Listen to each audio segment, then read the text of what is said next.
మీకు తెలుసా, డెంగ్యూ వ్యాధి ఏడెస్ దోమ కుట్టడం వలనే వస్తుంది. ఇది పగలే కుడుతుంది, మంచినీటిలో మాత్రమే పెరుగుతుంది.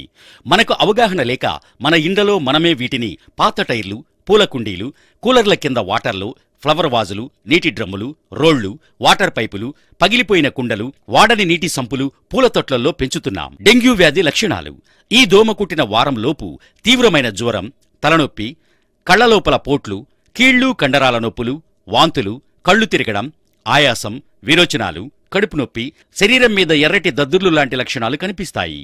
అరుదుగా చిగుళ్ళు, ముక్కు నుంచి రక్తం కారడాన్ని కూడా గమనించవచ్చు. మన శరీరంలో రక్తస్రావాన్ని అరికట్టే ప్లేట్లెట్స్ సంఖ్య గణనీయంగా తగ్గడం, రక్తం పలచబడడం, ఇలాంటి లక్షణాలు కనిపించిన వెంటనే డాక్టర్ను సంప్రదించాలి.